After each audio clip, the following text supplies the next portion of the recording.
profil departemen kita ya.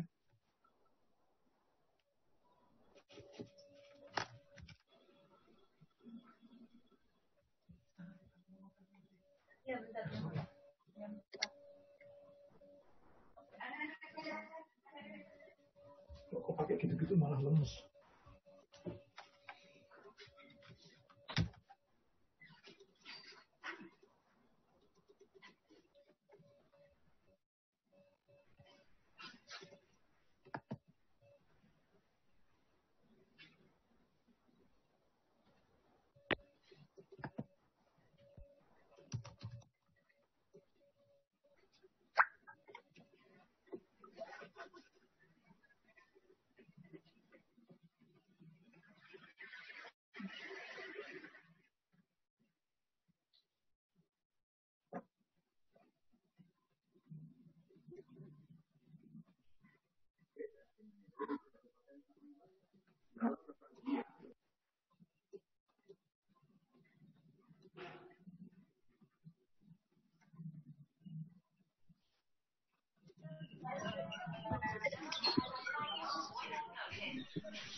Nanti kan bisa pakai sarung. Bisa? Kenapa nggak pakai sarung? Sama aja. Kenapa? Kan celana.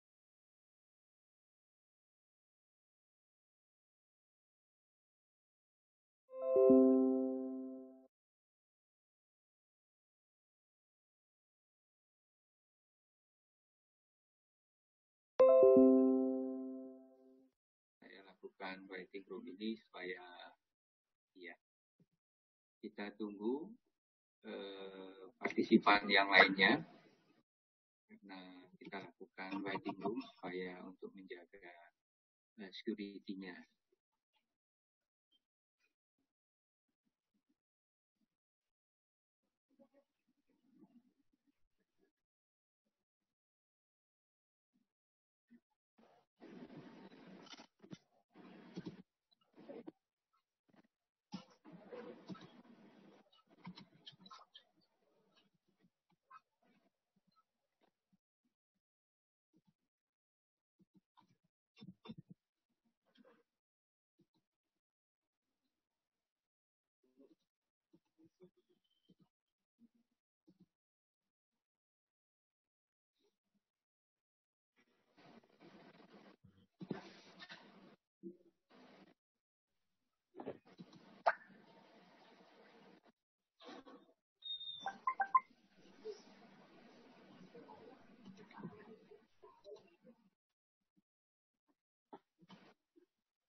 Halo.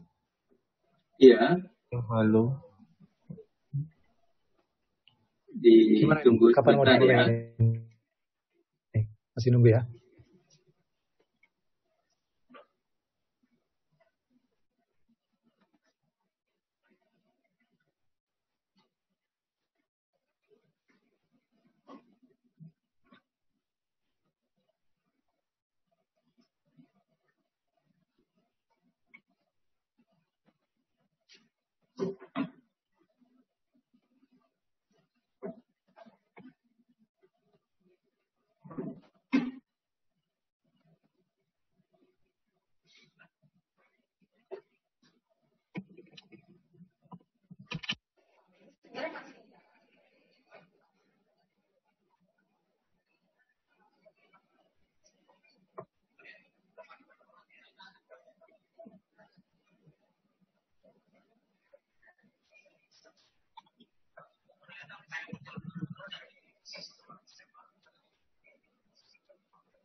Ya, selamat sore. Assalamualaikum warahmatullahi wabarakatuh. Salam. Assalamualaikum warahmatullahi wabarakatuh. Waalaikumsalam Hari warahmatullahi ini Waalaikumsalam warahmatullahi wabarakatuh. terima kasih untuk para peserta dari acara knowledge sharing yang disampaikan oleh Prof. Budi Santosa dari Kimiva Laboratory, di mana sesi pertama ini akan diberikan oleh Profesor Budi Santosa dengan topik metaheuristik. Waktunya tidak terlalu panjang karena memang kami set seperti itu supaya nanti ini adalah salah satu pengantar saja.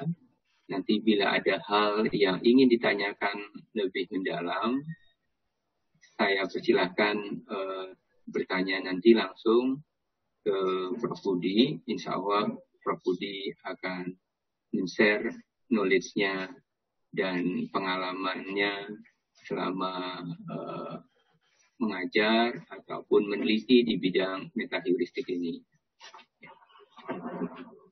Rasanya waktunya supaya lebih panjang untuk berdiskusi, saya persilahkan Prof. Budi untuk memaparkan materinya. Saya persilahkan Prof. Budi.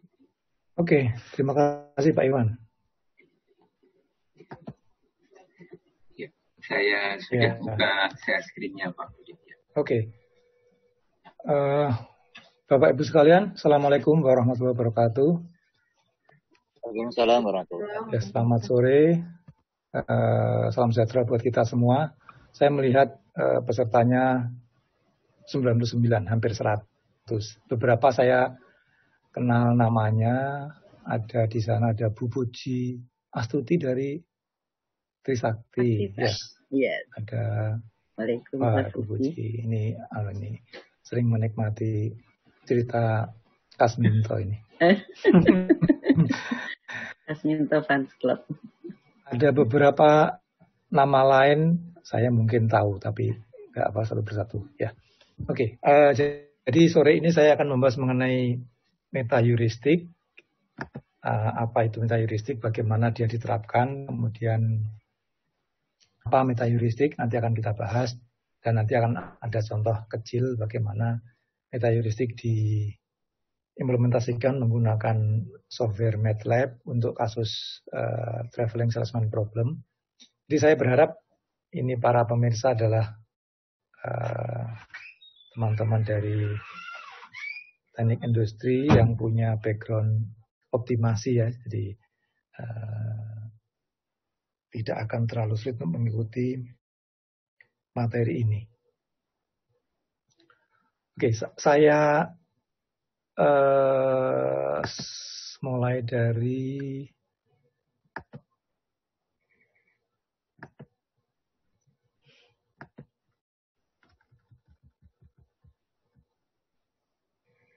ya.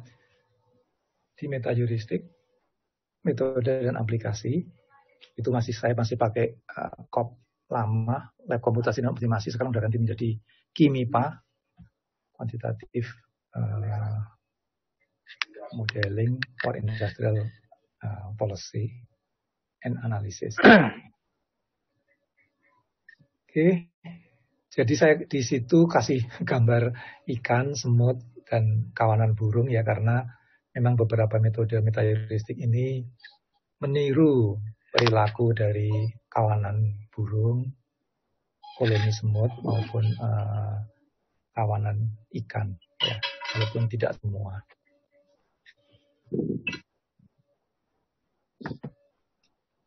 Oke, jadi banyak persoalan industri yang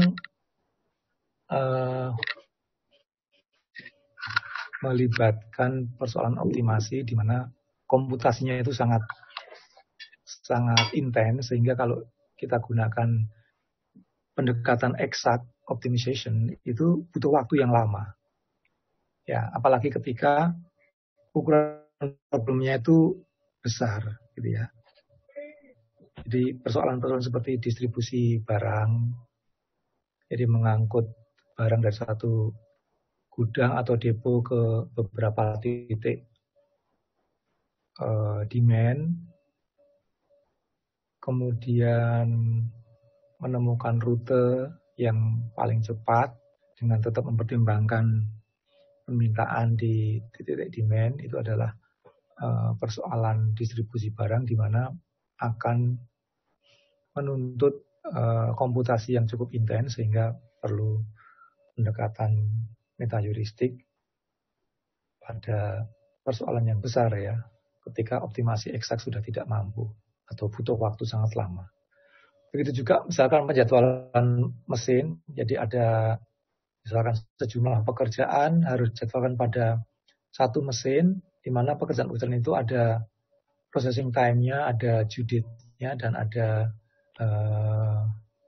penalti untuk keterlambatan. Maka kita harus menyusun jadwal sehingga total keterlambatnya diminimasi misalnya itu ya. Nah itu begitu persoalan besar, jumlah jobnya banyak, maka kita akan menghadapi persoalan optimasi yang cukup kompleks. Ya. Begitu juga penjadwalan kru pesawat. Jadi kalau pesawat itu terbang, dia harus membawa pilot, kopilot, kemudian pramugari, gitu ya. Itu ketika jumlah pesawat yang dijadwalkan banyak, kemudian krunya banyak, maka akan melibatkan persoalan optimasi yang rumit. Ya. Oke, pemilihan rute, penjadwalan truk pada cross docking, dan banyak lagi persoalan industri yang melibatkan komputasi yang cukup kompleks.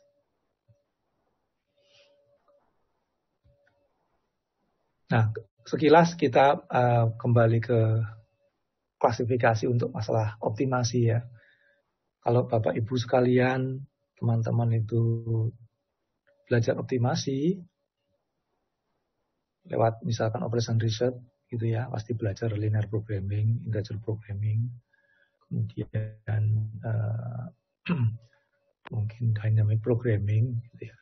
Nah, kalau kita lihat di layar, di situ optimasi bisa dibagi menjadi dua kelas besar, yaitu optimasi continuous dan optimasi kombinatorial. Nah, di bawah persoalan optimasi continuous ada linear programming, ada quadratic programming, ada non-linear. Kemudian di bawah kombinatorial itu ada, di sana ada sebenarnya persoalan seperti menemukan rute tadi, kemudian membuat jadwal, kemudian menyusun jadwal kuliah ya, atau roster. Itu adalah persoalan-persoalan kombinatorial di mana kombinasi solusinya itu banyak sekali dan kita harus memilih satu atau dua yang optimal. Nah, di dalam kombinatorial ini ada pendekatan aproksimasi, ada pendekatan eksak gitu ya. Nah, pendekatan eksak itu seperti misalkan branch and bound atau simplex ya. Itu yang sering kita pakai. Kemudian misalkan ada pendekatan Leavenworth Newton itu ya. Itu ada di sana. Maka kita sebenarnya berada di meta heuristik ini ya. Jadi kita akan menyelesaikan persoalan baik continuous maupun kombinatorial dan menggunakan meta heuristik.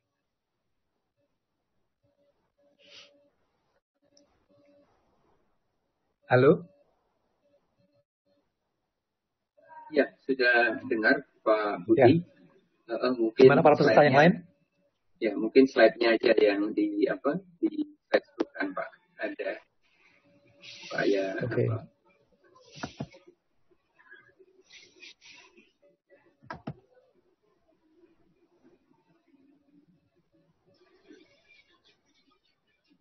Kurang besar ya? Ya, mungkin karena belum di slideshow kan, Pak. Slideshow. Oke. From current slide itu, Pak. Kenapa? From current slide, Pak. Oke.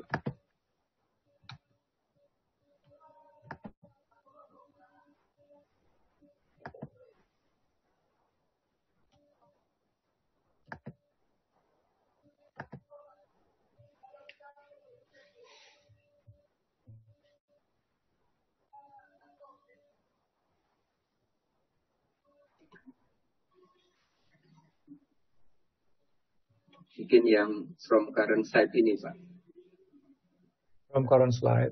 Iya, mungkin biasanya lebih luas. Jadi kalau Bapak Ibu pernah belajar optimasi, sebenarnya ada dua kategori juga. Optimasi tanpa pembatas atau unconstrained optimization. Ya, kita hanya belajar, hanya konsentrasi pada fungsi tujuan saja. Misalkan minimize fx sama dengan x pangkat 3 min 2x kuadrat min x plus 3, di mana x adalah bilangan real dengan dimensi 1 gitu ya.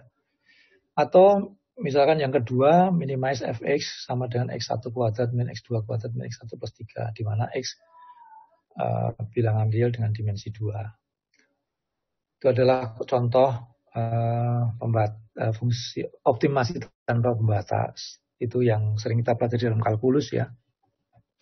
Kemudian optimasi dengan pembatas, kita punya fungsi tujuan dan kita punya constraint ya. Yang sering kita pelajari adalah linear programming, di mana semua fungsinya adalah linear, baik fungsi tujuan maupun pembatasnya adalah dalam bentuk linear.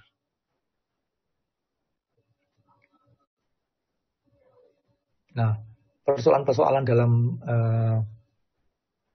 dunia nyata kebanyakan masuk kategori optimasi dengan pembatas, yaitu optimasi dengan adanya fungsi tujuan dan kemudian punya sejumlah constraint.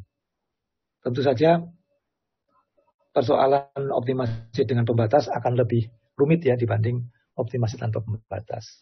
Ya, jadi ibarat kalau kita ke mall, kita punya uang yang tidak terbatas. Jadi kita belinya bisa seenaknya. Ya, semua bisa kita beli karena nggak ada pembatas. Tapi begitu ada batasan jumlah uang yang kita bawa, tas muatnya berapa, kita harus mikir berapa yang akan kita beli gitu ya.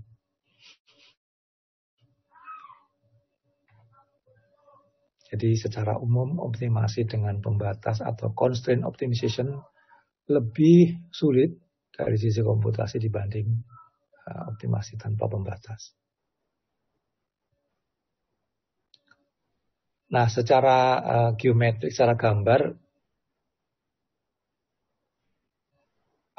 persoalan optimasi itu bisa dilihat dari solusinya ya. Solusinya itu bisa lokal optimum, bisa juga global optimum.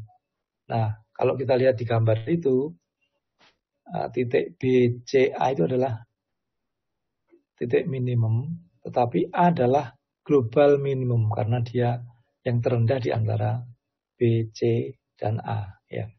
Jadi adalah global minimum. Kemudian D dan E adalah lokal maksimum. Tapi kalau kita lihat di batas X1 dan X2, di situ sebenarnya global maksimumnya. Nah, kalau kita belajar linear programming, maka solusinya adalah selalu global optimum ya. Jadi ada satu solusi yang terbaik di antara solusi yang ada. Atau misalkan dalam kasus linear programming di mana fungsi tujuan sejajar dengan salah satu constraint, maka akan terjadi kasus multiple optimal solution. Ada beberapa solusi optimal dengan nilai fungsi tujuan yang sama. Ya. Nah, tidak mudah pada optimasi non-linear menemukan global optimumnya. Nah, meta heuristik nanti diharapkan bisa menemukan solusi yang global optimum. Ya, walaupun tidak selalu berhasil, tapi pada kebanyakan kasus dia berhasil dengan waktu komputasi yang relatif lebih pendek. Nah, ini gambar fungsi yang lain, fungsi Pix yang cukup rumit ya. Kalau kita gambar dalam 2 dimensi, dalam 3 dimensi ya. Jadi ada X1, X2, kemudian Y-nya adalah sumbu tegak. Itu terlihat di gambar yang kedua, itu adalah plot dari fungsi 2 dimensi. Di sana ada beberapa minimum dan ada beberapa maksimum. Yang di atas ini adalah konturnya. Jadi kalau gambar ini kita lihat dari atas, itu akan ada beberapa minimum, ada maksimum gitu ya. Ada lokal, ada global. Nah, persoalan optimasi kita ingin mencari global optimumnya di mana? Ya, di titik paling rendah ini atau di titik paling atas ini gitu ya. Tergantung kita ingin mencari maksimum atau minimumnya.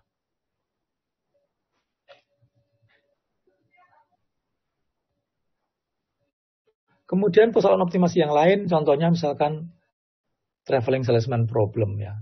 Traveling salesman problem, di mana ada seorang salesman ingin mengunjungi beberapa kota, di mana setiap kota hanya dikunjungi sekali. Setelah itu salesman ini harus balik ke kota awal dengan tujuan meminimasi total jarak yang ditempuh.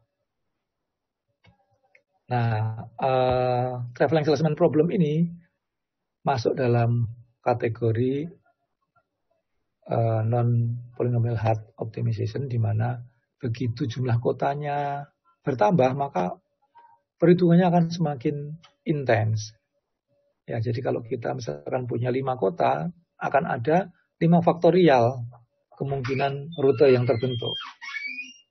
120 rute. Dan kita akan harus memilih satu yang paling pendek. Nah, kalau kotanya 10, itu sudah sangat besar persoalannya, 10 faktorial ya. Itu sudah 10 pangkat 64 solusi yang ada, dan kita harus memilih satu yang terbaik. Nah, kalau persoalannya kecil, ya misalkan kita masih bisa menggunakan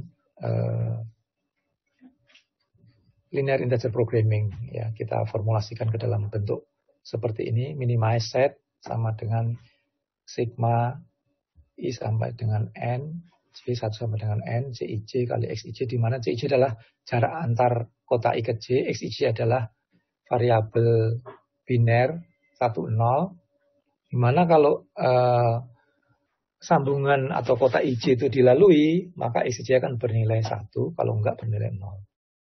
Nah, jika problemnya kecil, maka integer programming masih mampu ya, dengan waktu cepat akan menemukan solusi optimal. Tapi jika jumlah kotanya besar, misalkan 50 kota gitu ya, atau 200 kota gitu, kita menggunakan pendekatan integer programming sudah sangat lama ya untuk menemukan solusi optimalnya.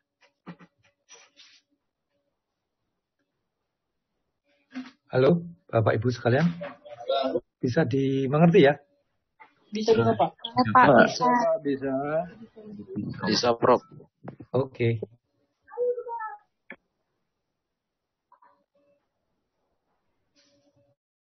Kemudian ini persoalan lain yaitu VRP, Vehicle Routing Problem. Jadi di situ ada depot, kemudian ada beberapa customer, gitu ya. Jadi kita ingin mengangkut sejumlah barang, misalkan menggunakan truk, di mana truknya ada kapasitasnya.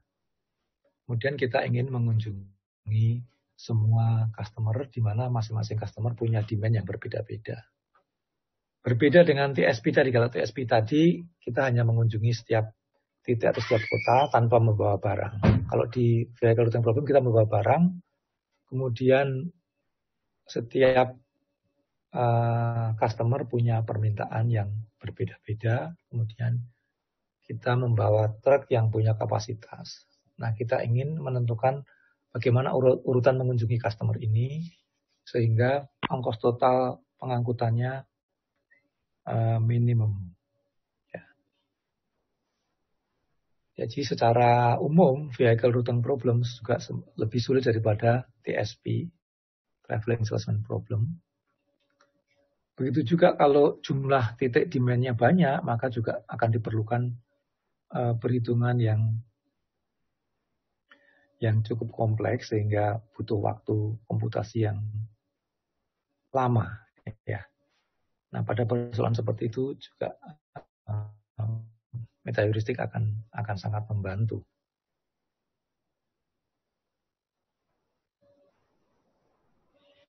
Oke. Kemudian persoalan yang lain, misalkan kita ingin menjadwalkan proyek tetapi sumber dayanya terbatas, atau sering disebut dengan resource constraint project scheduling problem. Ya. Jadi kalau kita menggunakan pendekatan CPM, Critical Path Method, itu biasanya asumsinya sumber dayanya tidak terbatas, sehingga kita hanya memperhatikan durasi masing-masing kegiatan dan memperhatikan urutan pengerjaannya. Tetapi jika ada constraint bahwa sumber dayanya terbatas, maka persoalannya akan menjadi sangat rumit. Kita harus selain memperhatikan durasi dan urutan pengerjaan, juga harus memperhatikan ketersediaan sumber daya. Ya, jadi sumber dayanya bisa tenaga kerja, bisa fasilitas, bisa peralatan, mandor, dan sebagainya. Ya. Jika sumber dayanya bermacam-macam, tentu saja kerumitannya juga akan semakin tinggi. Nah, pada persoalan seperti ini, metaheuristik juga akan relevan untuk dipakai.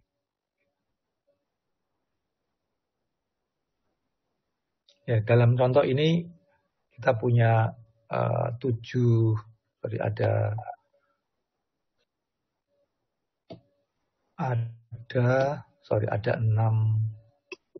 kegiatan ya, ada 6 kegiatan, kemudian masing-masing kegiatan ada durasinya dan ada kebutuhan sumber dayanya. Nah, kita harus menjadwalkan proyek ini sehingga waktunya paling pendek, kemudian kebutuhan sumber dayanya juga minimum. Nah, ini contoh sederhana saja. Kemudian pada contoh yang lain, misalkan kita menjadwalkan pekerjaan pada sebuah mesin, misalkan ada 7 job, masing-masing diketahui processing time-nya, diketahui due date-nya, dan diketahui penaltinya kalau terlambat.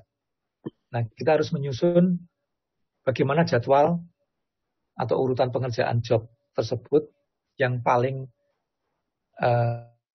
kecil total weighted tardiness-nya. Jadi bagaimana menyusun jadwal sehingga keterlambatan berbobotnya itu paling rendah. Jadi berbobot ini maksudnya penaltinya ya. Jadi penalti dikatakan keterlambatan. Jadi kalau ada job yang waktu selesai pengerjaannya melebihi due date, berarti dia kena penalti. Ya. Nah, persoalan ini juga akan semakin rumit ketika jumlah jobnya banyak. Ya. Tentu saja akan banyak kriteria penjadwalan selain minimum total weight, tardiness, bisa juga misalkan minimum total common due date, kemudian minimum max span gitu ya. Dan banyak lagi kriteria penjadwalan. Nah, persoalan seperti ini juga akan cocok misalkan menggunakan meta heuristik. Oke. Meta heuristik itu apa gitu ya? Mungkin Anda pernah dengar kata-kata metafisik gitu ya, metafisik ya, ilmu-ilmu yang di luar fisik, beyond the fisik. Jadi meta heuristik juga sama, dia berasal sebenarnya dari heuristik, atau heuristik itu artinya adalah pendekatan. Ya, waktu Anda belajar line balancing, di sana ada heuristik ya, metode untuk menyelesaikan persoalan line balancing, yang dia tidak menjamin optimalitas, tetapi solusinya cukup bagus dengan waktu yang reasonable atau cukup pendek. Jadi heuristik adalah suatu cara yang dirancang untuk memecahkan suatu masalah tertentu dengan langkah-langkah yang disusun tanpa didasari teori-teori optimasi atau pembuktian analitik. Biasanya menghasilkan solusi yang bagus dalam arti optimal atau mendekati optimal dengan waktu komputasi yang reasonable. Ya, jadi by default sebenarnya heuristik sendiri artinya adalah aproksimasi, jadi pendekatan. Jadi ketika pendekatan exact optimization tidak ada, orang akan mencari pendekatan heuristik. Coba-coba tetapi hasilnya cukup bagus. Bisa juga kadang optimal. Kalaupun tidak mendekati optimal. Pendekatan heuristik biasanya tidak didasari oleh teori-teori optimasi. Misalnya tidak menggunakan gradien, tidak menggunakan turunan kedua, ya, tidak menggunakan konsep positif definite atau negatif definiteness gitu ya. Ya, pokoknya kita ikuti, kalau benar kita akan mencapai solusi yang cukup bagus, atau kalau beruntung optimal gitu ya. Nah, dari heuristik kemudian keluar pendekatan meta heuristik. Meta heuristik adalah metode pendekatan untuk menyelesaikan optimization problem secara general. Jadi bukan untuk problem tertentu, tetapi dia memberi kerangka umum ya, untuk menyelesaikan beberapa problem, di mana biasanya ada mekanisme untuk keluar dari jebakan lokal optimum. Ya. Kalau heuristik biasanya dia kalau sudah terjebak di lokal optimum nggak bisa keluar. Kalau meta heuristik biasanya ada 1 baris 2 baris dalam algoritma yang diharapkan untuk bisa keluar dari lokal optimum trap ya, jebakan lokal optimum. Dan meta heuristik ini memberikan kerangka umum pemecahan masalah. Jadi kalau Anda misalkan pernah belajar genetic algorithm atau PSO, itu dia dirancang tidak untuk satu problem tertentu. Di GA, genetic algorithm, bisa digunakan untuk menyelesaikan persoalan continuous optimization, bisa juga untuk menyelesaikan persoalan kombinatorial, misalkan TSP, penjadwalan, gitu ya. Dengan langkah-langkah yang sama, ya. Perbedaannya hanya di definisi struktur solusinya saja. Dan cara mengukur fitness function atau fungsi tujuan. Ya. Jadi kerangka umumnya sama, tetapi perbedaan terletak di struktur solusi dan cara mengukur fungsi tujuannya. Jadi meta heuristik berbeda dengan heuristik karena heuristik hanya untuk sebuah problem tertentu. Tapi metaheuristik adalah kerangka umum menyelesaikan persoalan optimasi. Jadi dia bisa diterapkan di beberapa persoalan optimasi yang berbeda. Di metaheuristik biasanya ada mekanisme untuk keluar dari jebakan lokal optimum. Ya, jadi secara umum metaheuristik lebih baik daripada heuristik. Tapi tidak jarang juga heuristik digabung dengan metaheuristik untuk memberikan hasil yang lebih baik. Nanti kalau Anda baca-baca paper biasanya akan ada hybrid, misalkan GA dengan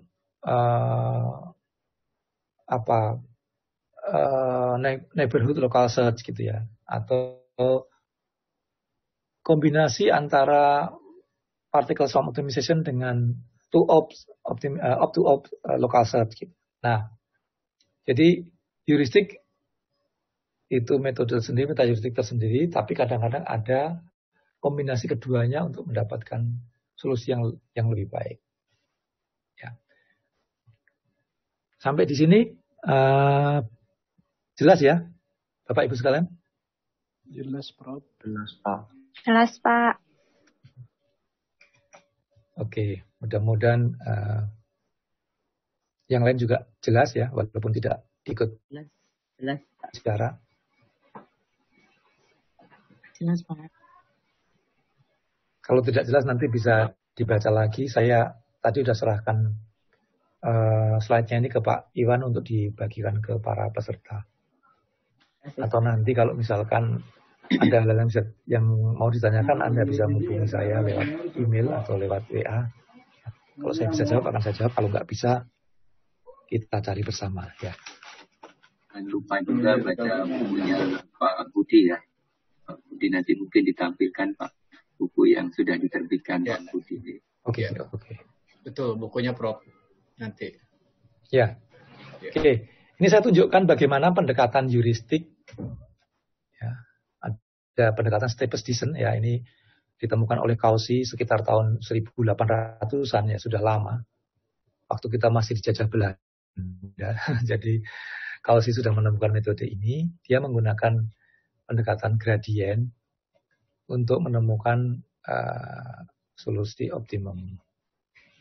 Nah, di dalam slide ini saya menunjukkan kemudian diawali dari titik berwarna kuning. Berwarna kuning ya. Dia akan bergerak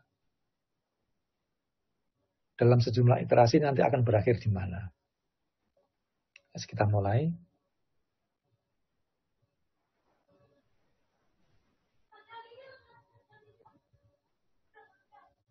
Nah, Anda lihat di situ ya, tadi dari atas, dari titik kuning di sini, kemudian dia bergerak ke bawah.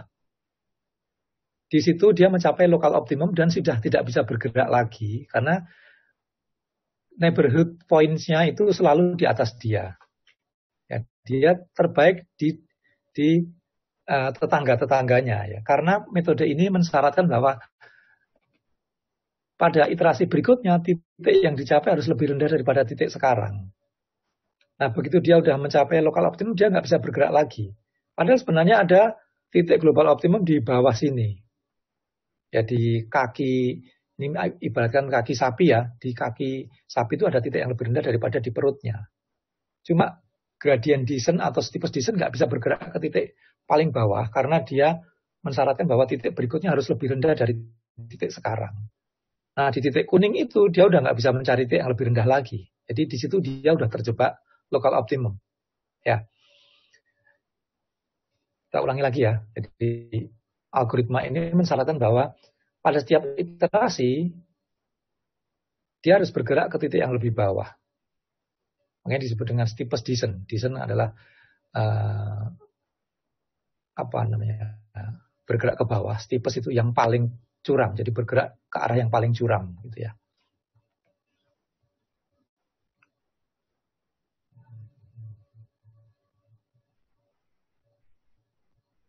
Nah, dia berhenti di situ. Bisa dilihat ya, Bapak Ibu sekalian ya. Bisa, Prof. Bisa, Prof. Bisa ya, jelas ya bahwa Jelas. Staples Descent terjebak di sini. Jelas, Prof. Jelas, Prof. Ini Jelas, Pak. puasa-puasa kita belajar anunya banyak loh, pahalanya banyak loh. Amin, amin. Betul lah, betul. Ngabuburit. Iya. Jadi konsentrasi sementara berpindah untuk ibu-ibu dari dapur pindah ke metayuristik. Oke, kemudian kita bandingkan dengan ini adalah random search. Jadi random search ini setiap iterasi kita bangkitkan titik baru. Di mana titik baru ini tidak berhubungan dengan titik sebelumnya. Jadi pokoknya random aja kita bangkitkan, nanti kita pilih mana yang paling bagus. Ya, jadi namanya random search.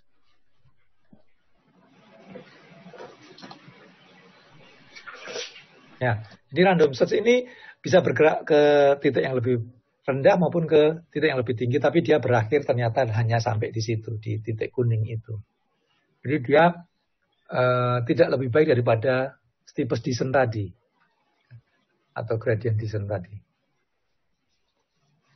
Ini jauh dari global optimum karena dia hanya berakhir di situ. Nah, sekarang menggunakan pendekatan metaheuristik yaitu simulated annealing. Kita lihat hasilnya seperti apa. Ya, dari titik kuning itu.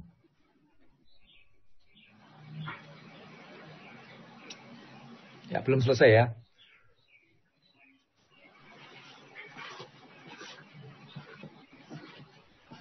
Belum selesai.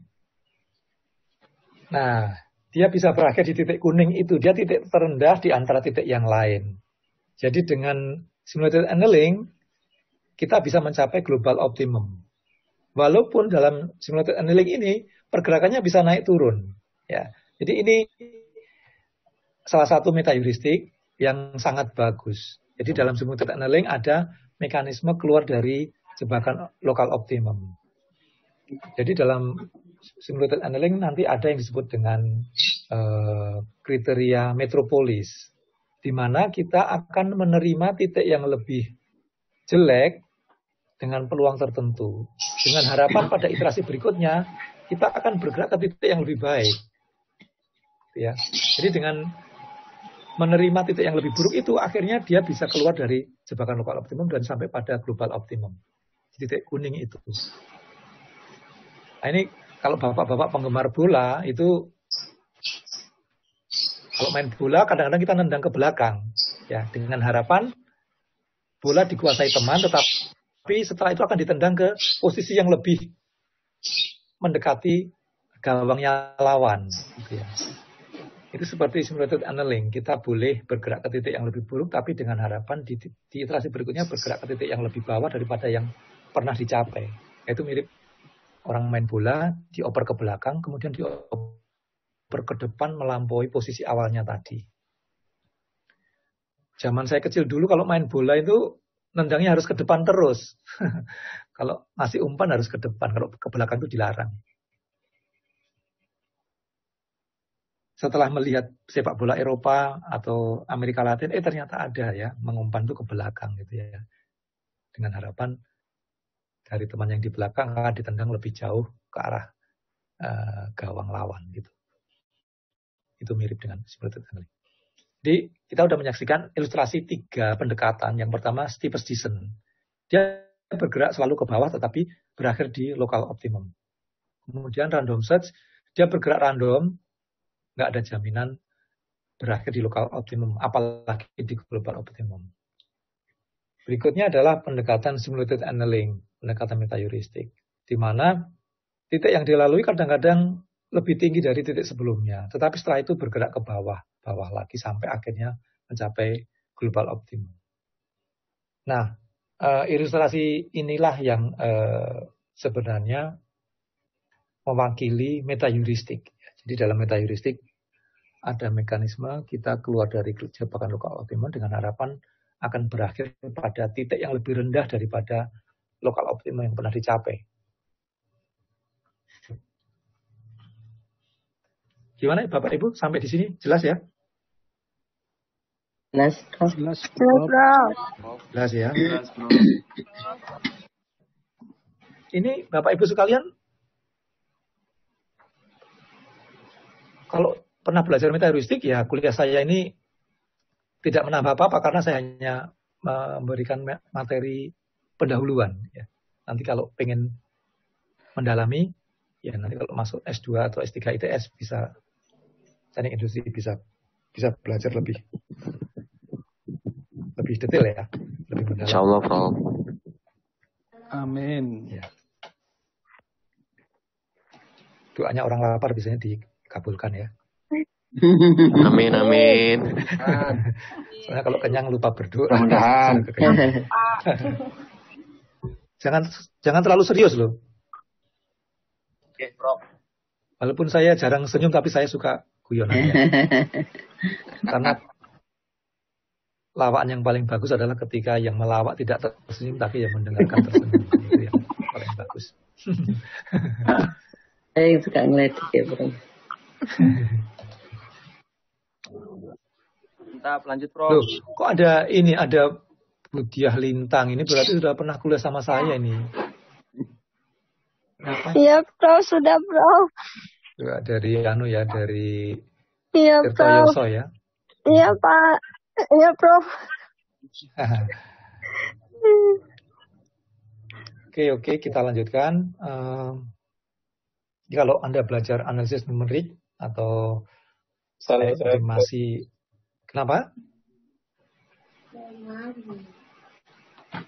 Atau searching untuk fungsi-fungsi nonlinear, kita bisa menggunakan direct search. Di sana ada golden section, ada interval halving, quadratic search untuk single variable search ya. Ada multivariable search menggunakan Nildermith atau Hookejeff ya. Itu kalau direct search tanpa menggunakan gradient. Kalau menggunakan pendekatan gradient ada second method, bisection, Newton-Raphson, kemudian ada Newton, steepest descent, modified Newton, ada Liebenberg-Marquardt untuk multivariable.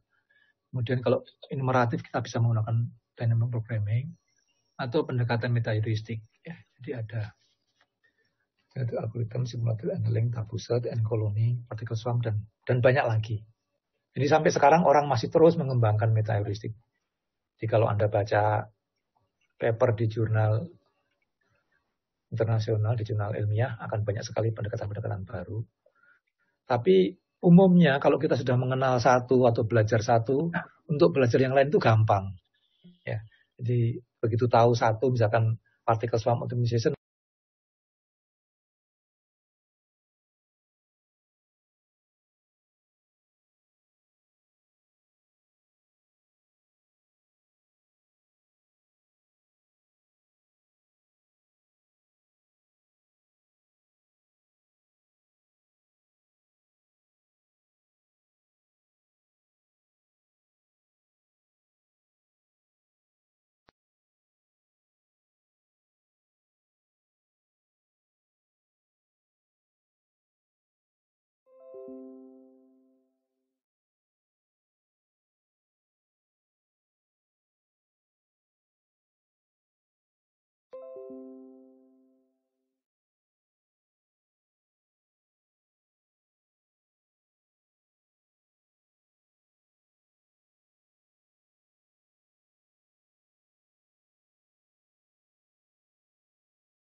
tiru perilaku logam yang dipanaskan, kemudian didinginkan secara perlahan, gitu ya.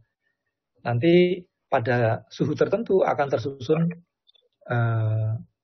struktur kristal dengan energi internal paling rendah. Itu annealing ya. Jadi annealing adalah pendinginan baja yang panas itu secara perlahan untuk mencapai suhu tertentu dengan susunan kristal atau susunan atomnya itu berbentuk kristal.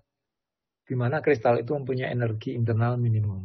Nah, itu ditiru untuk optimasi, di mana kita ingin mencapai suhu tertentu di mana di situ nilai fungsinya itu minimum. gitu ya.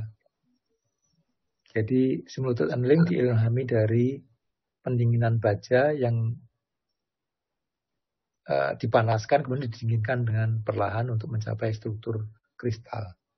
Kemudian genetic algorithm ini meniru teori evolusinya Darwin. Jadi menurut teori evolusinya Darwin, on the origin of species, ya. Jadi 1859 Darwin mengeluarkan buku bahwa spesies-spesies yang kuat, spesies-spesies yang mudah beradaptasi akan bertahan. Sementara spesies yang tidak bisa beradaptasi atau yang lemah, dia akan punah gitu ya. Nah, teori evolusinya Darwin ini sebenarnya diilhami dari teori ekonomi. Dalam ekonomi berlangsung kompetisi sempurna, di mana kalau pemerintah atau negara nggak ikut campur tangan, para pengusaha yang modalnya kuat akan memenangkan kompetisi. Akhirnya pengusaha-pengusaha lemah akan kalah, gitu ya. Nah, kemudian muncul pendekatan di mana pemerintah atau negara harus ikut campur tangan dengan memberikan aturan-aturan yang memberikan kesempatan pengusaha lemah, pengusaha menengah bisa tetap bertahan. Nah, teori ekonomi itu mengilhami Charles Darwin untuk mengembangkan teori evolusi. Nah, genetic algorithm ini diilhami oleh teori evolusi Darwin, di mana nanti akan ada solusi-solusi yang bagus yang akan dipertahankan pada iterasi berikutnya. Ya, solusi-solusi yang bagus ini akan dilakukan kawin silang sehingga menghasilkan anak yang lebih bagus lagi. Sebagian dari solusi-solusi yang ada akan mengalami mutasi sehingga di iterasi berikutnya ada solusi yang bagus, ada solusi hasil kawin silang, ada solusi yang mengalami mutasi. Nah, dengan itu kalau diulang-ulang nanti pada suatu iterasi tertentu akan dihasilkan solusi yang terbaik atau solusi yang optimal. Ya, di situ ada mutasi, yaitu upaya untuk keluar dari lokal optimum karena mutasi ini menciptakan individu baru yang berbeda dengan individu yang sudah ada. Jadi GA ini termasuk metode metaheuristik yang berkembang di awal-awal, ya, 1982 kalau nggak salah ya, itu sudah dikembangkan.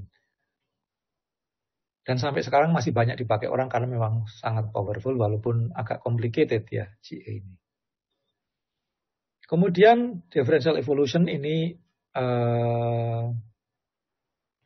menggunakan pendekatan vektor, di mana vektor akan digabung-gabung untuk menuju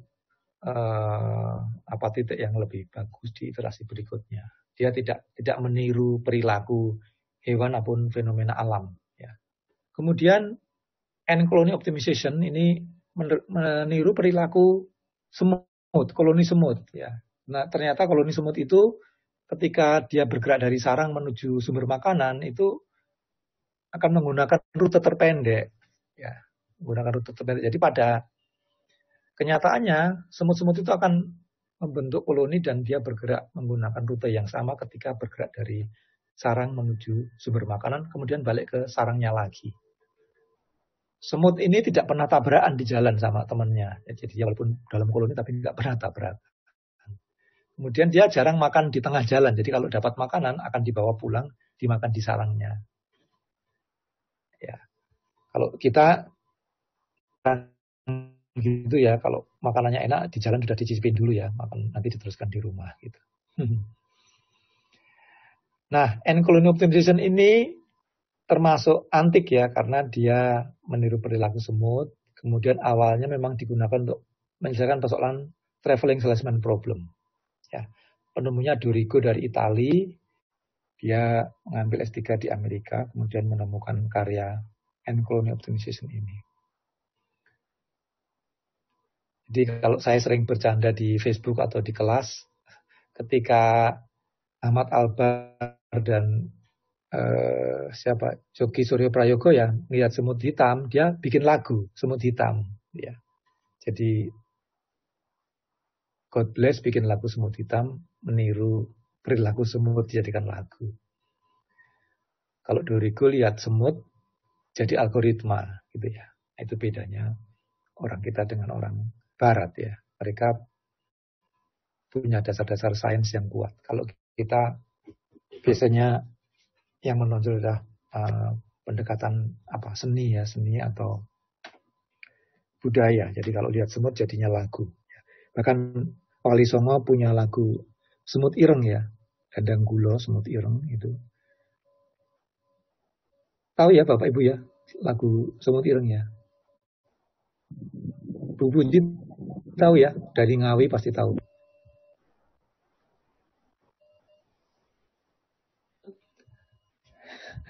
Kemudian ada particle swarm optimization, ini diilhami dari pergerakan swarm burung. Jadi burung dalam kawanan itu dia akan bergerak menuju arah tertentu dan antar mereka ada koordinasi. Ya.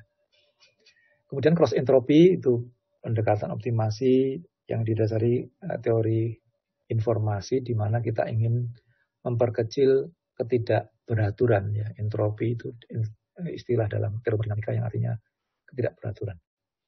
Kemudian harmony search diilhami dari permainan musik, jadi perpaduan nada dalam musik ditiru untuk menemukan solusi dari suatu persoalan optimasi. Oke, jadi persoalan optimasi biasanya ingin menemukan solusi optimal dari suatu fungsi atau X-star, di mana pada titik X-star itu nilai fungsinya paling rendah dibanding di X yang lain. Ya. Kemudian X-nya adalah anggota S, di mana S itu bilangan real atau bisa juga bilangan biner, gitu ya. Nah, untuk optimal itu kita bisa menggunakan pendekatan kalkulus diturunkan atau menggunakan pendekatan metaheuristik atau machine learning, gitu ya. Itu misalkan fx sama dengan x1 kuadrat plus x2 min 11 kuadrat misalkan gitu ya, dan seterusnya. Nah, kalau variabelnya banyak, itu pendekatan kalkulus akan tidak efektif, tidak efisien, karena kita harus mencari turunan untuk multivariable function. Jadi harus dicari turunan parsialnya, kemudian samakan dengan 0. Nah, mencari turunan itu sudah sulit, kemudian mencari titik nolnya juga sulit. Nah, dalam keadaan seperti itu, pendekatan metaheuristik akan cocok. Gitu ya. Jadi kalau ada fungsi di mana derivatifnya sulit dicari atau mungkin sulit menemukan solusinya, kemudian fungsinya tidak continuous, kemudian mengevaluasi di banyak titik mungkin juga tidak murah atau secara komputasi lama, nah, kita bisa menggunakan pendekatan metaheuristik atau fungsi yang variabelnya banyak atau punya banyak lokal optimum. Itu juga sulit kalau kita menggunakan pendekatan kalkulus ya. Dalam hal ini metaheuristik akan cocok. Nah, ketika kita menggunakan metaheuristik, ada dua hal yang sangat penting ya. Yang pertama adalah bagaimana menentukan struktur solusinya, gitu ya. Kalau misalkan persoalannya adalah PSP, maka solusinya akan berupa rute. Jadi urutan dikunjunginya kota. Misalkan dari 1 ke 3, ke 5, ke 2, ke 4, kembali ke 1. Jadi 1 ini adalah kota pertama, 3 adalah kota ketiga, 5 kota kelima, 2 kota kedua. Itu ya. Jadi solusinya akan berupa trajektori atau urutan mengunjungi kota atau trayek. 1, 3, 5, 2, 4, 1. Ya. Kalau persoalannya minimasi fungsi misalkan fungsi dalam 2 dimensi, maka kita akan menemukan solusinya berupa vektor X sama dengan misalkan 2, 3. Jadi 2 adalah nilai untuk X1, 3 untuk X2. Ya. Kalau fungsinya berdimensi 3, ya kita menemukan solusi X sama dengan 2, 3, 4 misalkan. Jadi 2 adalah untuk X1, 3 untuk X2, 4 untuk X3. Jadi yang saya maksud struktur solusi adalah seperti ini. Jika persoalannya penjadwalan sama, bagaimana kita menyusun jadwalnya, ya urutan pekerjaannya. Jadi urutannya seperti apa. Nah, kalau vehicle routing problem, struktur solusinya akan agak rumit. Misalkan kendaraan satu mengunjungi konsumen mana saja, urutannya seperti apa gitu ya.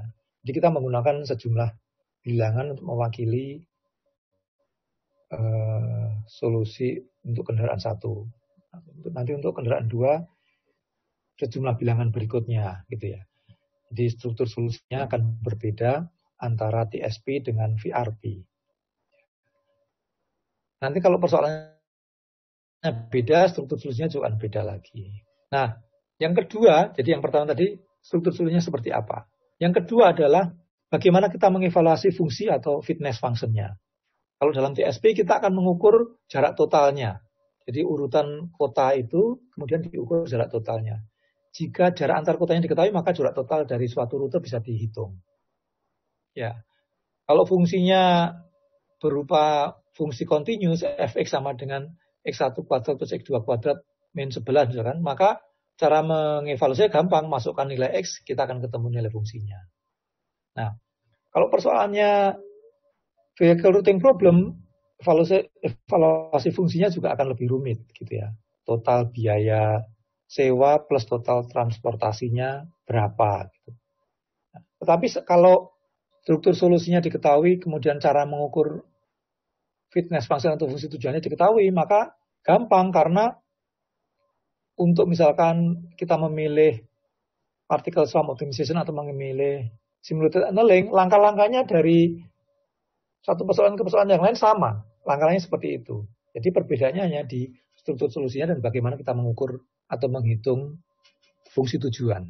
Ya, jadi kalau struktur solusinya ditemukan, fungsi tujuannya bisa dihitung, maka kita selesai. Karena urut-urutan pengerjaannya akan sama dari satu masalah ke masalah yang lain. Ya, jadi kalau kita menggunakan PSO, kita gunakan untuk menyelesaikan persoalan TSP, itu urutannya sama dengan PSO untuk menyelesaikan persoalan fungsi continuous. Ya, yang berbeda hanya struktur solusinya dan bagaimana cara mengukur atau menghitung fungsi tujuannya.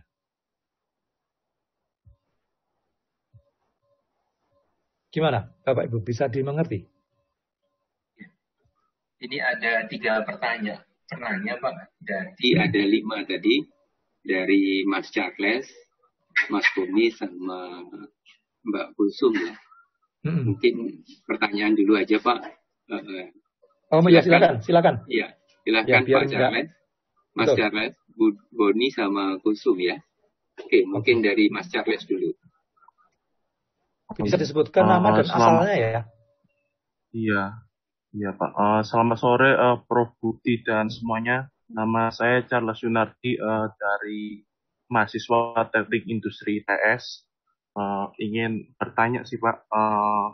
Tadi kan Prof Budi kan mengatakan kalau metaheuristik itu seringkali menemukan solusi yang mendekati global optimum cukup bagus dan juga kalau beruntung bisa dapat global optimum. Untuk mengetahui kalau misalnya kita sebagai operatornya itu mengetahui sudah mendapatkan global optimum dari metaheuristik itu seperti apa ya Pak? Lalu apakah melalui optimasi yang berulang-ulang? Lalu apakah ada metode suplementari yang mungkin bisa membantu atau metode yang lebih baik dari? Saya kira sudah jelas Mas. Nanti biar yang lainnya bisa dapat kesempatan gitu. Karena waktunya sudah pendek ini. Saya persilahkan Prof Budi. Oke, terima kasih. Saudara Charles, jadi gini. Biasanya kalau kita ada problem itu kita ingin menerapkan metaheuristik, biasanya kita tes dengan problem yang sudah diketahui solusinya.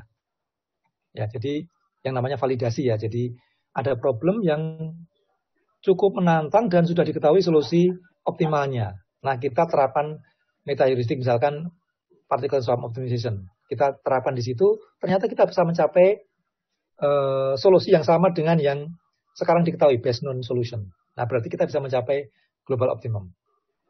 Nah, setelah terbukti valid, kita bisa menerapkan untuk persoalan yang lain. Jadi, validasinya seperti itu.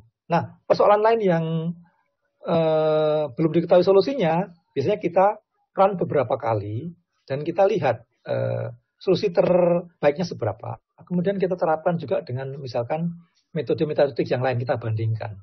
Jadi ada satu problem, kita tes dengan 3 metode misalkan particle swarm, genetic algorithm, dan end colony optimization. Nanti dari ketiga itu mana yang menghasilkan solusi terbaik. Karena sesungguhnya problem itu belum diketahui solusi optimalnya. Jadi kita mencoba dengan beberapa metode.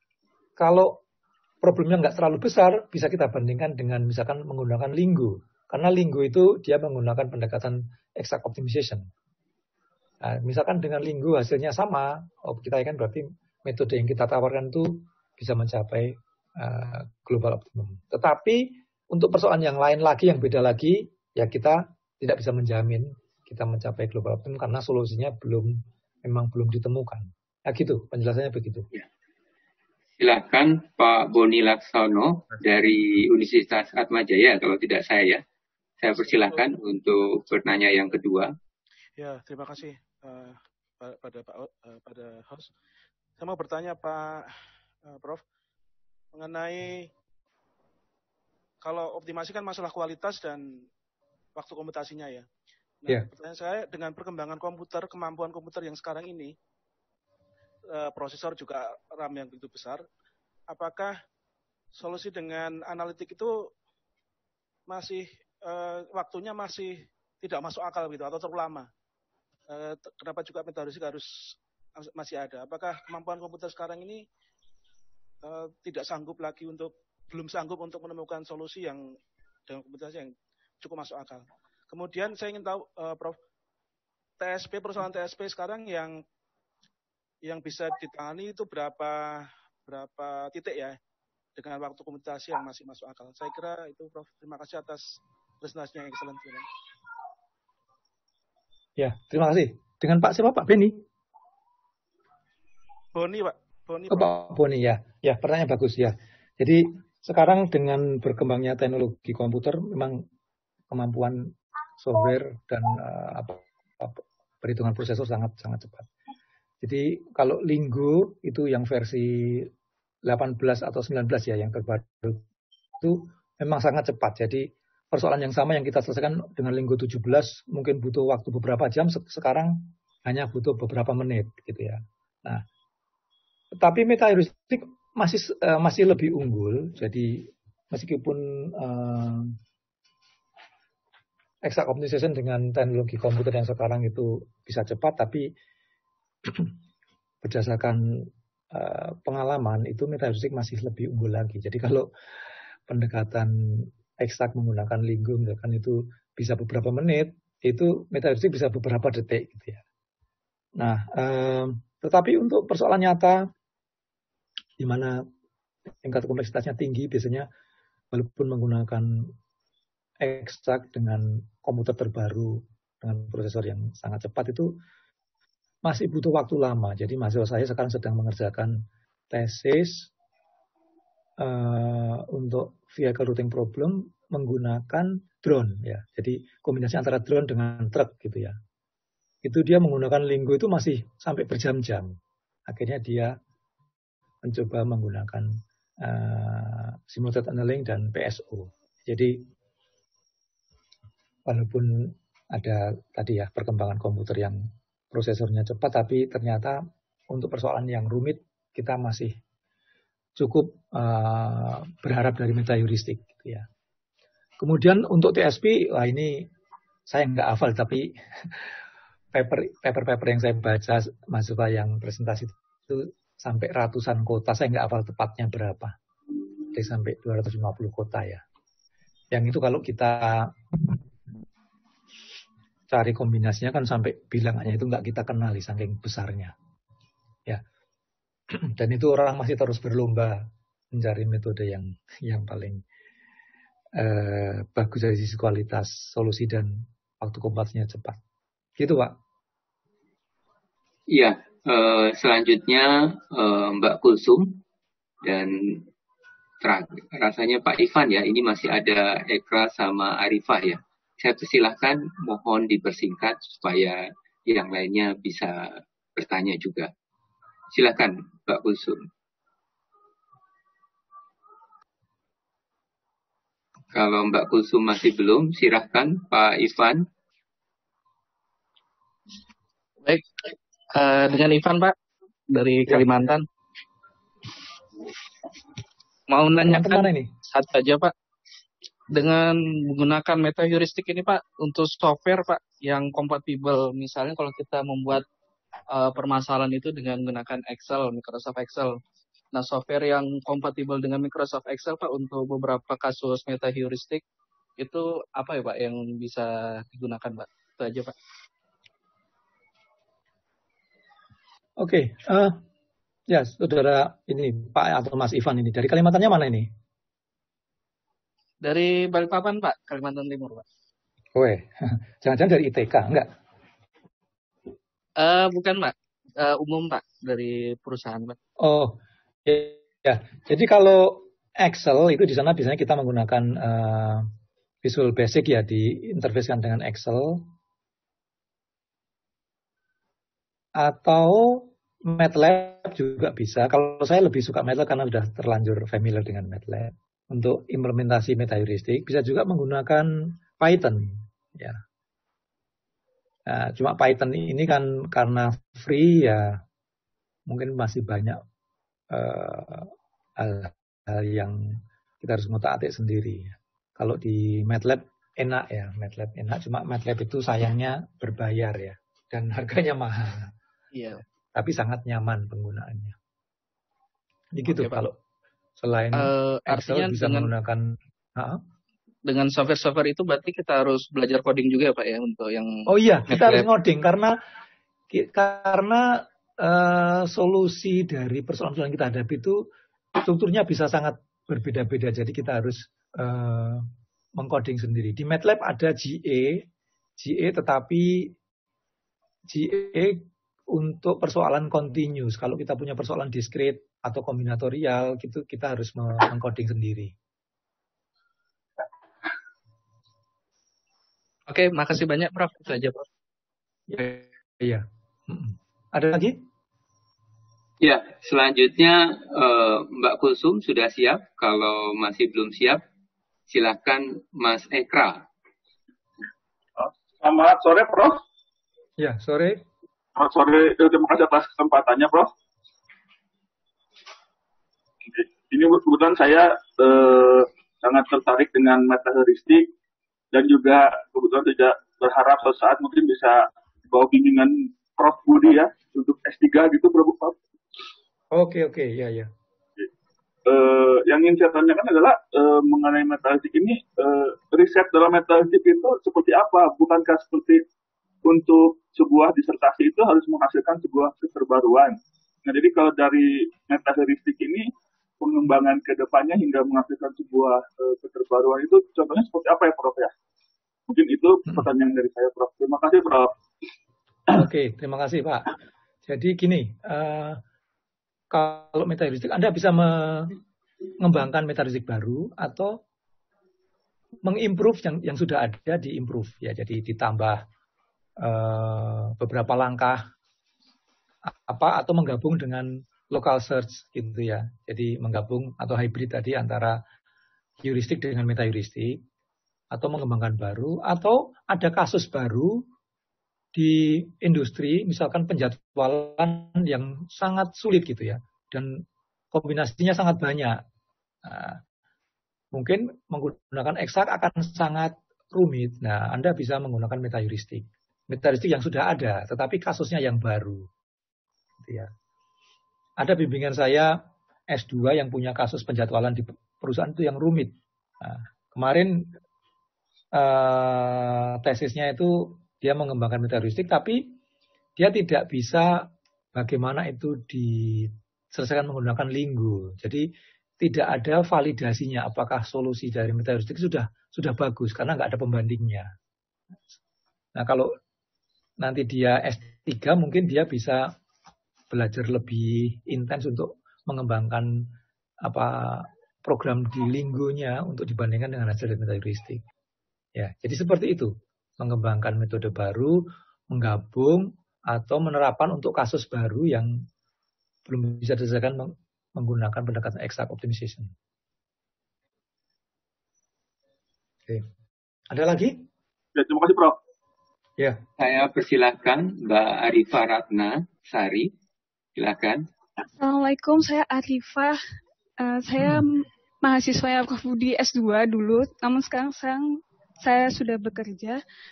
Mau nanya Prof, kalau di perkuliahan kan kita sering dihadapkan permasalahan metaheuristik ini ada model matematisnya. Nah kalau misalkan saya punya data historis yang besar, namun tidak ada model matematisnya, apakah kita harus membangun model matematisnya terlebih dahulu? Terima kasih. Ya, oke. Terima kasih.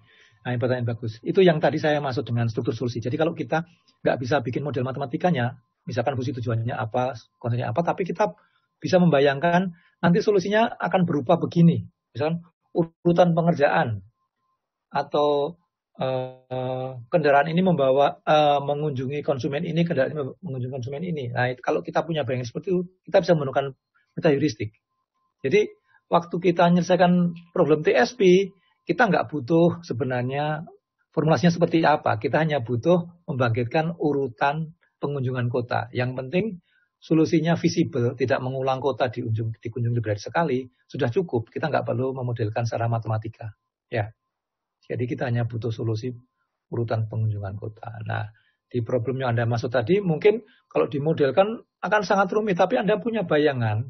Solusinya yang saya harapkan itu bentuknya seperti ini. Nah, itu bisa diselesaikan menggunakan metaheuristik. Yang penting Anda tahu struktur solusinya seperti apa. Ya.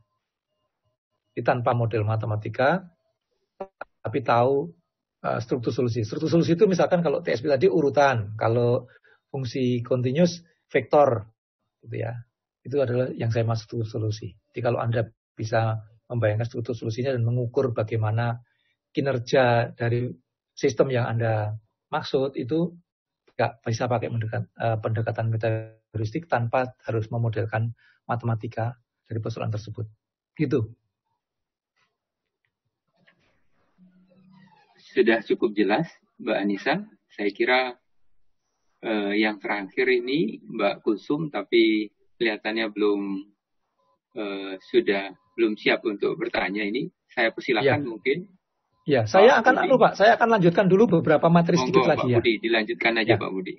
Ya, jadi ini contoh problem packing ya. Packing ini maksudnya menempatkan kotak-kotak kecil di kotak besar ini. Jadi misalkan Anda akan mengangkut barang di kontainer. Nah, kontainer kan punya kapasitas, kotak kecil punya ukuran. Bagaimana menyusunnya sehingga bisa muat semuanya. Ya. Nah, kalau nyusunnya salah, bisa tidak muat. Gitu. Tapi ternyata ada susunan yang benar sehingga jadi muat.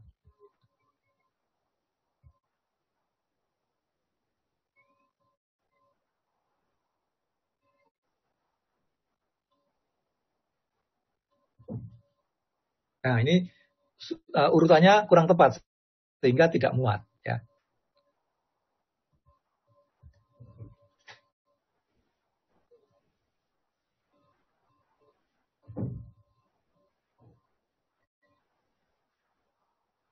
Nah, ini urutannya benar sehingga muat. Nah, jika kita punya 5 kotak, maka akan ada 5 faktorial urutan yang mungkin. Nah, kita nggak mungkin mencoba satu-satu kan ya, karena ada 120 urutan. Nah, dengan metaheuristik hal seperti ini akan cepat dilakukan.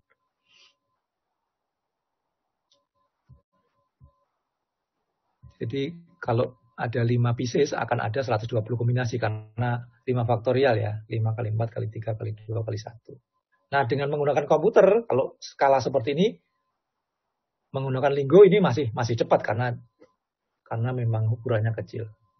Nah, sekarang kalau kita punya 50 pieces, akan ada berapa urutan? Akan ada 50 faktorial. Itu ya. Dan kita harus menemukan satu di antara sekian kemungkinan. Jadi ini kalau kita hitung akan ada segitu kemungkinan 50 kali 49 kali 48 sampai kali 2 kali 1. Jika kita punya komputer di mana 1 detik bisa menyelesaikan 1000 urutan, ya. Jadi kalau dalam 1 detik komputer bisa menyelesaikan 1000 urutan. Jadi 1 urutan ternyata solusinya nggak optimal. Urutan kedua gimana? Yang ketiga gimana? Nah, kalau dalam 1 detik kita bisa menyelesaikan 1000 urutan, kita masih butuh waktu sekian tahun. Jadi itu dibagi dengan 1000, dibagi dengan 24, dibagi 24, dibagi 365 gitu ya. Jadi dengan 50 pieces kita membutuhkan sekian tahun, yaitu nggak bisa diberi nama. Jadi mungkin dunia sudah kiamat, solusinya belum ketemu. Ini baru menyusun dari sisi tegak dan mendatar ya. Belum kalau bisa diputar, kalau 3 dimensi, maka persoalannya akan semakin rumit lagi. Ya. Nah, dalam kasus seperti ini, metaheuristik sangat cocok, ya, karena kalau kita gunakan optimasi eksak, itu butuh penghitungan sangat intens, dan sebelum kita menemukan solusinya mungkin komputernya sudah panas dan akan mati gitu ya. Nah, seperti ini metaheuristik akan sangat membantu.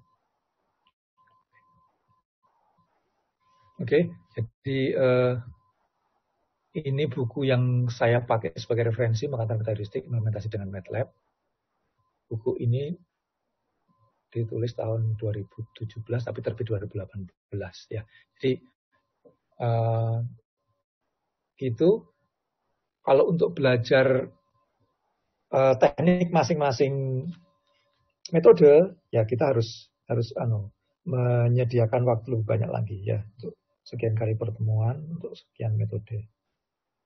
Jadi saya kira itu Bapak Ibu sekalian, mudah-mudahan apa yang saya sampaikan bisa membantu. Kalau misalkan ada jawaban saya yang kurang memuaskan, nanti bisa kita lanjutkan lagi dengan diskusi di luar forum ini. Demikian Pak Iwan, terima kasih atas kesempatannya. Terima kasih Prof. Budi atas materinya yang bermanfaat ini dan aplikatif. Saya kira ada beberapa dari peserta yang ingin bertanya, yang menanyakan mengenai nomor HP Pak Budi, mungkin bisa diinfokan. Kemudian yang kedua, mungkin kalau boleh ini juga diinfokan mengenai buku-buku yang telah Pak Budi publiskan begitu, karena ada beberapa yang ingin menanyakan mengenai buku yang bisa dibaca begitu. Ada beberapa rekan yang bertanya mengenai sharing session yang kedua ya. Saya sudah kirim filenya itu atas nama Ninit LSCM filenya. Silakan. Kalau beberapa yang belum masih mendaftar, kami persilahkan begitu ya. Itu ya, Bapak Ibu kalau pengen kontak saya pakai WA di situ. Bisa di-share Prof, WA-nya Prof? Itu saya tulis di situ. Oh, di mana Prof? Silakan. Di screen. Di screennya. Di mana Prof? Dari materi. Slide itu nggak kelihatan ya? Kelihatan Prof. Di PowerPoint-nya. Kelihatan Prof. Oh, di PowerPoint-nya? Iya. Referensi, kemudian terakhir ada kontak 0838 571 70651. Boleh bertanya, Prof? Ya. Boleh bertanya? Ya, silakan. Ya, silakan. Baik. Assalamualaikum warahmatullahi wabarakatuh. Waalaikumsalam. Perkenalkan, nama saya Wahyudin dari Karawang, Unsika ya. Oh, dari Unsika. Ya. Baik, langsung aja pertanyaan, Prof. Ketika kami, baik mahasiswa ataupun penelitian, tentang penentuan jarak tempuh dan waktu tempuh.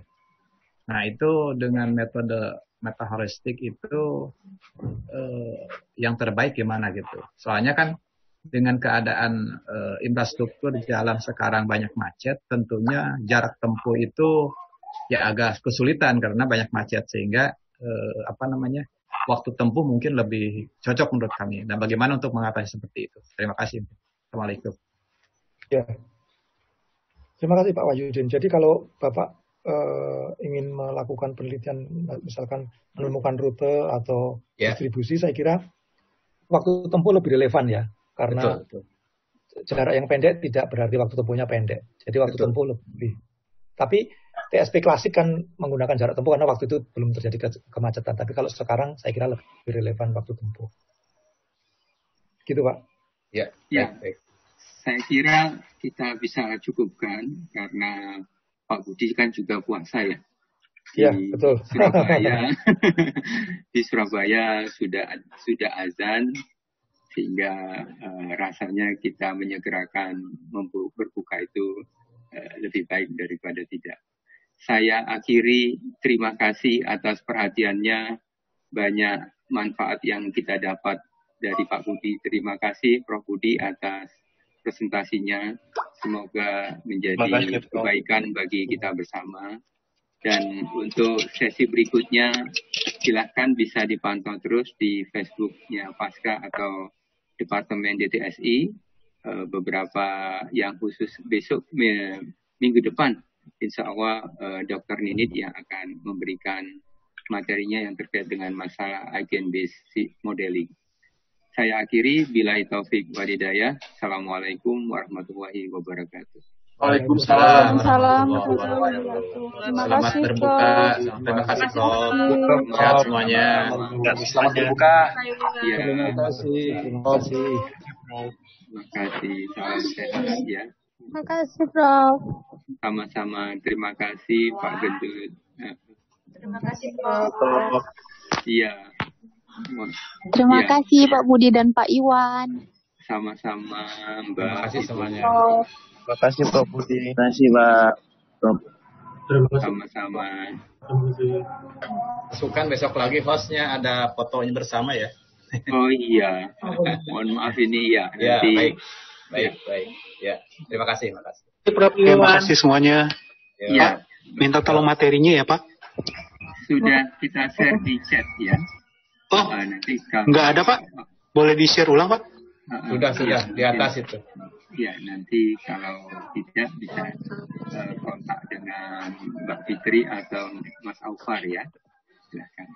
Yang mengirimkan linknya tadi, insya Allah. Ya.